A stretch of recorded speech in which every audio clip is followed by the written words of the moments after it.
کی ہر نعمت کا شکر ادا کرنا، یہ ہمارے ذمہ واجب ہے۔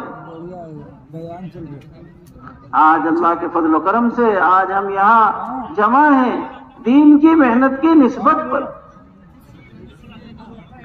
اپنی زندگی کے مقصد کو سمجھنے کے لیے کہ اللہ تعالیٰ نے ہمیں یہ زندگی دی کیوں ہے۔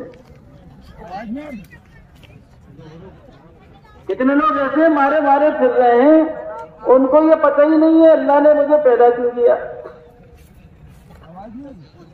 اللہ نے مجھے دنیا میں بھیجا کیوں۔ یعنی اپنی دنیا میں زندگی جو اللہ نے دی ہے اس کا مقصد ہی انہیں پتہ نہیں۔ آج اللہ تعالی ہمیں یہاں لے کے آئے ہیں دین کی محنت اور دعوت کی محنت کی نسبت پر، اور ہم سب اس نیت سے محنت کر رہے ہیں کہ کسی طرح سے ہمارے یہ سمجھ میں آ جائے کہ اللہ نے ہمیں دنیا میں بھیجا ہے، ہمیں اللہ تعالیٰ نے اس مبارک میں بہتر کیا ہے۔ اللہ کرم ہے آج ہم یہاں اس فکر کو لے کر نیت کریں کہ اللہ تعالیٰ ہمیں اس مقصد میں کامیاب کیا کرنا کہ ہمارے سمجھ میں آ جائے کہ اللہ تعالیٰ نے مجھے اس دنیا میں کیوں بھیجا ہے، مقصد کیا ہے اور ضرورت کیا ہے۔ تو ضرورت ہوتی ہے کوئی مقصد ہو، مقصد کو مقصد بنایا جائے آدمی تو اس کی زندگی صحیح رخ پر آئے۔ اس لیے ہم سب نیت کریں کہ انشاءاللہ ہم محنت کریں گے اس رخ پر جس کی محنت کے لیے اللہ نے ہمیں یہاں بھیجا ہے۔ ایک لمحہ بھی ہمارا اس سے غافل ہونا یہ خطرے کی چیز ہے،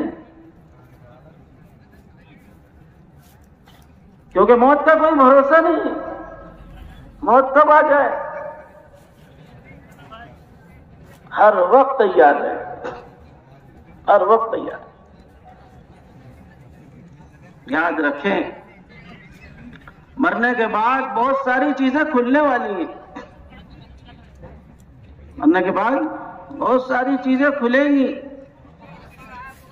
وَبَدَا لَهُم مِّنَ اللَّهِ مَا لَمْ يَكُونُوا يَحْتَسِبُونَ، لوگوں کے سامنے وہ چیزیں کھلیں گی جس کا انہوں نے کبھی گمان بھی نہیں کیا تھا۔ زندگی 60 سال کی 70 سال کی گزر گئی، ان کو پتا بھی نہیں تھا کہ ہمیں کیوں بھیجا گیا ہے دنیا میں، مرنے کے بعد سب کھل جائے۔ یہ ہدایت کی محنت ہے، اس محنت کو اس فکر کو لے کے ہم جمع ہوئے ہیں میرے عزیز دوستو، یہ ہدایت کی محنت ہے، اور ہدایت کی محنت کا مطلب یہ ہے، اور ہدایت کا مطلب یہ ہے کہ جو کل مرنے کے بعد کھلے گا آدمی محنت کر کے قربانی دے کر ایسا دل میں نور پیدا کر لے، ایسا دل میں روشنی پیدا کر لے کہ جو چیز کل کھلے گی مرنے کے بعد وہ آج کھل جائے، کیا ہو جائے۔ بس یہ ہے اصل مقصد کامیابی، یہ ہے اصل بنیاد کامیابی کی۔ مرنے کے بعد تو سب پہ کھلے گی، فرعون پہ کھلے گی، قارون پہ کھلے گی، حامان پہ، سب پہ کھل گئی۔ جو اتنی بڑی ضد پر تھا اور اتنے بڑے تکبر پر تھا اور اتنے دل کی سختی پر تھا کہ خود اپنے رب ہونے کا دعویٰ کیا تھا، اور نعوذ باللہ یہاں تک پہنچ گیا کہ اس نے یہ دعویٰ کر دیا کہ میں نے نعوذ باللہ موسیٰ کے رب کو قتل کر دیا۔ کیا کر دیا؟ اللہ تعالیٰ کا یہاں بھی ڈھیل بہت ہے، آدمی اللہ کی ڈھیل کو سمجھتا نہیں اور غرور میں اور گھمنڈ میں آگے بڑھتا چلا جاتا ہے۔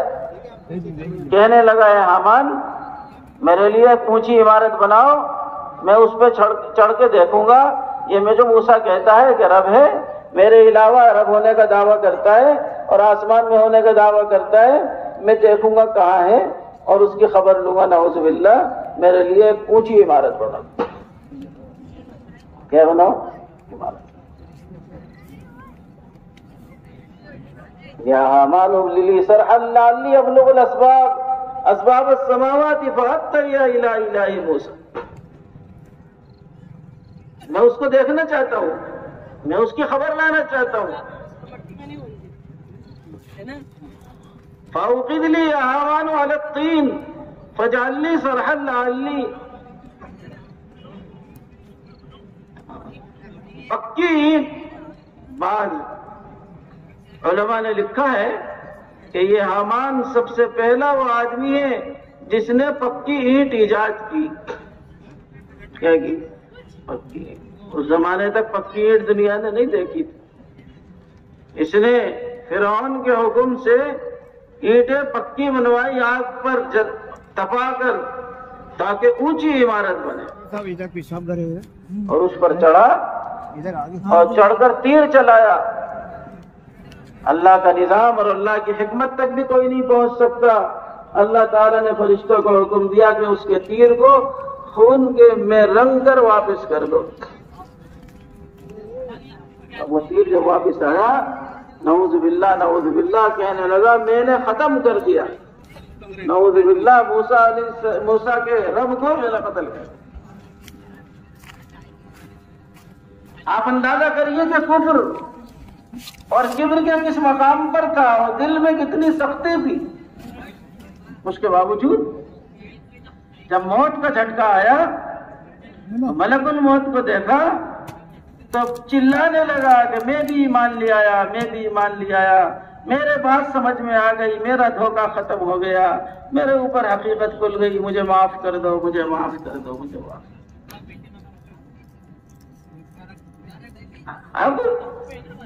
اب ہوش آیا؟ اب تک نہیں سمجھ میں آئی تھی بات. اب موقع ہاتھ سے نکل چکا ہے. میں عرض کرنا چاہ رہا تھا میرے دوستوں کہ اللہ ہمیں توفیق دے, ہم ایسی محنت کریں کہ جو فرعون و قارون پر, حامان و شداد پر, اور دنیا کے بڑے بڑے کافروں و فاسقوں پر, اور ساری دنیا پر, ساری انسانیت پر جو چیز موت کے بعد کھلی, ہدایت اسے کہتے ہیں کہ دل میں وہ روشنی پیدا ہو جائے کہ وہ ساری چیزیں جو مرنے کے بعد کھلنے والی ہیں, آدمی کے دل میں نور ایمان ایسا پیدا ہو جائے کہ وہ ساری چیزیں آج ہی کھل جائے. پھر ہے زندگی کا مزہ. پھر آگے اور پہاڑ کے پیچھے سے جنت کی خوشبو. پھر ہوگی یہ بات, اے حارثہ کہ تمہارے ایمان کا کیا حال ہے؟ کہ یا رسول اللہ ایمان کا یہ حال ہے اللہ کے فضل و کرم سے کہ دنیا کا تو خیال ہی نہیں آتا. انزاحت نفسی عن الدنیا, دنیا کے بارے میں کیا کھاؤں گا, کہاں پہنوں گا, کیا پہنوں گا, کیا اوڑھوں گا, کیسے سردی سے بچوں گا, کیسے گرمی سے بچوں گا, یہ خیالات تو ختم ہو چکے. چیپورم در سے چیپوچم کوشم شتا, کہ گرمی میں کھاؤں گا کیا اور سردی میں اوڑھوں گا کیا, یہ فکر ختم ہو گیا. الحمدللہ.